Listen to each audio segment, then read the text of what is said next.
अस्सलाम वालेकुम स्टूडेंट्स। आज हम इस वीडियो लेक्चर में पढ़ने जा रहे हैं ब्रांचेस ऑफ केमिस्ट्री। तो ब्रांचेस ऑफ केमिस्ट्री में फर्स्ट ब्रांच है फिज़िकल केमिस्ट्री। तो फिज़िकल केमिस्ट्री में हम क्या क्या चीज़ें स्टडी करते हैं आज वो हम पढ़ेंगे। तो आइए हम स्टार्ट करते हैं। Physical chemistry is the branch of chemistry which deals with the physical properties and physical behavior of material things is called physical chemistry. Physical chemistry में हम physical properties को पढ़ते हैं और physical behavior of material things को पढ़ते हैं। ठीक है, तो अब देखें इन दोनों के बारे में हम नीचे समझने जा रहे हैं। तो कंपोजिशन, फर्स्ट ऑफ ऑल हमारे पास कोई भी मटेरियल होता है उसकी हम देखते हैं कि कंपोजिशन क्या है, वो किन किन चीज़ों से बना हुआ है और कैसे बना हुआ है। आप सपोज़ ले लें कंप्यूटर, लैपटॉप, पेन, चेयर, ये सारी चीज़ें क्या है, मैटर हैं। अब मैटर हमारे पास जो है वो कैसे बना हुआ है वो हम देखेंगे। ठीक है, उसके बाद हम देखते हैं उसी मटेरियल की स्ट्रक्चर। ठीक है, अब जो मैटर हमने बनाया है उसकी हम क्या देखेंगे, स्ट्रक्चर देखेंगे, वो क्या है, कैसी रखनी चाहिए। ठीक है, फिर आएंगे हम एलिमेंट्स की तरफ। तो हमारे पास जो फ़िज़ा में एक गैस मौजूद होती है जिसको हम नाम देते हैं हाइड्रोजन गैस। अब ये जो हाइड्रोजन है वो मॉलिक्यूलर फॉर्म में है। तो हमें पता है कि कोई भी हमारे पास जो हाइड्रोजन है वो एटमॉस्फेयर में सिंगल फॉर्म में मौजूद नहीं होती, वो डाई एटॉमिक फॉर्म में मौजूद होती है। तो अब ये डाई एटॉमिक फॉर्म में कैसे बनती है सिंगल फॉर्म में से, तो देखें जब एक हाइड्रोजन दूसरी हाइड्रोजन के साथ मिलती है तो हमारे पास हाइड्रोजन डाई एटॉमिक फॉर्म मिल जाती है। अब देखें ये हमारे पास क्या थे, एटम्स थे। अब एटम्स ने हमारे पास क्या बना दिया, मॉलिक्यूल बना दिया। यानी कि एटम्स किस में कन्वर्ट हो रहे हैं, मॉलिक्यूल में। अब जब एटम्स मॉलिक्यूल में कन्वर्ट होते हैं तो वो हम किस में पढ़ते हैं, फिज़िकल केमिस्ट्री में। ठीक है, अब ये जो हमारे पास हाइड्रोजन और हाइड्रोजन दोनों मिले हैं ना, अब अंदर जो है वो रिएक्शन कैसा किया है तो मैं आपको वो भी बताने वाला हूँ। तो हाइड्रोजन का जो एटॉमिक नंबर होता है वो होता है 1 और उसका जो मास होता है वो भी होता है 1। जब एटॉमिक हाइड्रोजन की हम स्ट्रक्चर देखते हैं तो उसमें शेल, हमारे पास नंबर ऑफ शेल्स कितने होते हैं, 1 होता है। और उसके अंदर जो प्रोटॉन होते हैं वो 1 होते हैं और इलेक्ट्रॉन भी 1। ठीक है, तो हमारे पास जो प्रोटॉन किस में मौजूद होते हैं, न्यूक्लियस में, और जो इलेक्ट्रॉन किस में मौजूद होते हैं, शेल्स में। ठीक है, तो अब देखें ये हमारे पास क्या है, हाइड्रोजन की एक स्ट्रक्चर है जिसमें प्रोटॉन भी है और इलेक्ट्रॉन भी है। और ये भी हमारे पास हाइड्रोजन की स्ट्रक्चर है, यानी कि दोनों की हमारे पास क्या है, एटम है, दोनों एटम्स हैं और उनकी हमने स्ट्रक्चर बनाई हुई है। अब अंदर जो है हमारे पास वो रिएक्शन कैसे कर रहे हैं, तो क्या है, अंदर जो हमारे पास इसमें इलेक्ट्रॉन्स होंगे वो आपस में पार्टिसिपेट करेंगे। यानी कि इलेक्ट्रॉन्स अब यहाँ पे क्या करेंगे, एक दूसरे के साथ शेयर होंगे। यानी कि जब इलेक्ट्रॉन्स आपस में शेयर करेंगे तो हमारे पास उसके रिज़ल्ट में एक चीज़ बन जाएगी जिसको हम बोलते हैं मॉलिक्यूल। ये भी एटम था, ये भी एटम था, इसके रिज़ल्ट में हमारे पास क्या चीज़ बन गई, मॉलिक्यूल बन गई। यानी कि एटम्स कन्वर्ट किस में हुए, मॉलिक्यूल्स में हो गए। ठीक है, जब मॉलिक्यूल्स में हो जाएंगे तो ये जो हमने स्टडी की है वो किस में करेंगे, फिज़िकल केमिस्ट्री में। उसके बाद फिज़िकल प्रॉपर्टीज़। अब हमारे पास मटेरियल बन गया, यानी कि मैटर बन गया, तो उसकी हम देखेंगे फ़िज़िकल प्रॉपर्टीज़। अब फिज़िकल प्रॉपर्टीज़ कौन सी होनी चाहिए, उसकी जो हमारे पास कलर है वो कैसी है, ब्लैक है, ब्लू है, रेड है, ऑरेंज है, ये हमारे पास कलर्स इसकी कैसी हैं। टेस्ट देखेंगे, उसकी टेस्ट क्या है, उसकी डेंसिटी देखेंगे, फिर उसकी स्टेट देखेंगे, क्या वो हार्ड है, क्या वो लिक्विड में है, क्या वो हमारे पास गैस में है। ये सारी चीज़ें हम फिज़िकल केमिस्ट्री में पढ़ते हैं। ठीक है, उसके बाद हम लॉस की भी स्टडी किस में करते हैं, फिज़िकल केमिस्ट्री में करते हैं। अब लॉस क्या होते हैं, तो हमारे पास जब थ्योरीज को अगेन बाय अगेन टेस्ट करते हैं साइंटिस्ट, यानी कि उस पर काम करते हैं।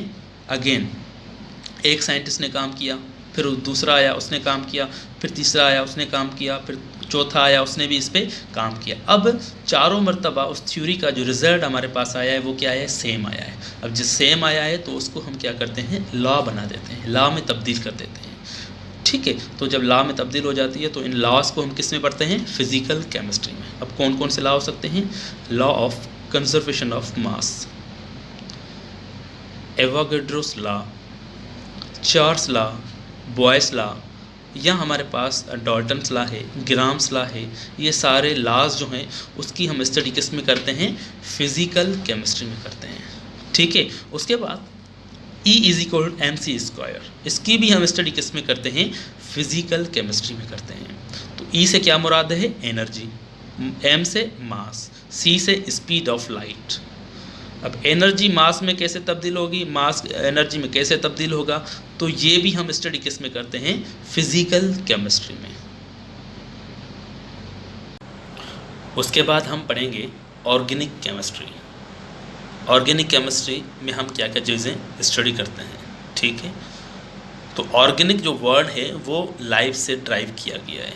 ठीक है, यानी कि जो भी लाइफ से रिलेटेड कंपाउंड्स होंगे उनकी हम जो स्टडी करते हैं वो ऑर्गेनिक केमिस्ट्री में करते हैं। तो आइए, the branch of chemistry in which we study the compounds of carbon is called organic chemistry. यानी कि ये एक ये ऑर्गेनिक केमिस्ट्री की ब्रांच है जिसमें हम उन कंपाउंड्स के बारे में पढ़ते हैं जो कंपाउंड मोस्टली कार्बन कंटेन करते हैं। यानी कि जो ऑर्गेनिक कंपाउंड्स हैं उनका जो मेन सोर्स है वो क्या है, कार्बन। ठीक है, आगे भी चलें, डेफिनेशन है दूसरी भी। तो दूसरी डेफिनेशन में ये कहा गया, the compounds which contain carbon and hydrogen and their derivative except metallic oxides such as carbon dioxide, sodium carbonate, sodium bicarbonate, calcium carbonate, magnesium carbonate is called organic chemistry। यानी कि हम ऑर्गेनिक केमिस्ट्री में उन compounds की बात करते हैं, उन कंपाउंड्स की स्टडी करते हैं जिनमें हमारे पास कार्बन एंड हाइड्रोजन मौजूद होता है, एंड उसके जो डेरिवेटिव कंपाउंड होते हैं उनकी भी स्टडी हम किस में करते हैं, ऑर्गेनिक में। मगर एक्सेप्शन मेटालिक ऑक्साइड्स की हम ऑर्गेनिक में स्टडी नहीं करते। कौन कौन से, जैसे कि कार्बन डाइऑक्साइड हो गया, कार्बन मोनोऑक्साइड हो गया, सोडियम कार्बोनेट हो गया, सोडियम बाइकार्बोनेट हो गया, कैल्शियम कार्बोनेट हो गया, मैग्नीशियम कार्बोनेट हो गया। तो इन चीज़ों की हम जो स्टडी होगी ऑर्गेनिक में वो नहीं करेंगे। सिर्फ किनकी करेंगे, वो कंपाउंड जिनमें कार्बन मौजूद होगा, हाइड्रोजन मौजूद होगा, या उसके डेरिवेटिव कंपाउंड्स होंगे। ठीक है, तो डेरिवेटिव कंपाउंड्स क्या हैं नीचे आपको बता दूंगा भाई। तो देखें, ऑर्गेनिक जो लफ्ज़ है वो लाइफ से लिया गया है। अब जैसे कि हमारे पास जो ब्लड है वो सर्कुलेशन हो रहा है, तो ब्लड की जो मूवमेंट हो रही है, ठीक है, ऊपर से लोअर साइड जा रहे हैं, लोअर से ऊपर अपर साइड जा रहे हैं, तो हमारे पास वो क्या है, ब्लड सर्कुलेशन हो रही है। तो ये भी एक रिएक्शन है ऑर्गेनिक। ठीक है, उसके बाद मेटाबॉलिज्म, जो हमारे पास जो भी चीज़ें हम खाते हैं उनको स्मॉल पार्ट्स में जो है वो तब्दील कर देते हैं। ठीक है, तो इन मेटाबॉलिज्म की भी हम ऑर्गेनिक में स्टडी कर लेते हैं।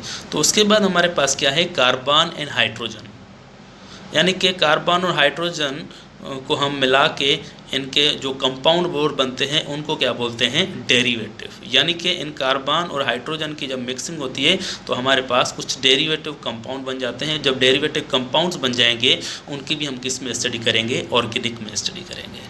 फॉर एग्जांपल कौन कौन से कंपाउंड हो सकते हैं, जो कि हमारे पास मीथेन गैस है जिसका फार्मूला क्या है, CH, इसका फार्मूला है CH4। ठीक है, तो ये हमारे पास जो अल्केन सीरीज़ है, अल्कीन सीरीज़ है, अल्काइन सीरीज़ है, इनमें हमारे पास सब तकरीबन कंपाउंड्स में जो है कार्बन और हाइड्रोजन मौजूद है। तो सारे के सारे क्या है हमारे पास, ऑर्गेनिक कंपाउंड्स है। पेट्रोल भी ऑर्गेनिक कंपाउंड हो गया, ऑयल भी हमारे पास क्या हो गया, ऑर्गेनिक कंपाउंड हो गया। तो ऑर्गेनिक केमिस्ट्री की हम अगेन डेफिनेशन कहेंगे कि organic chemistry it is a branch of chemistry in which we study about those compound which contain carbon and hydrogen and their derivative compounds, ठीक है।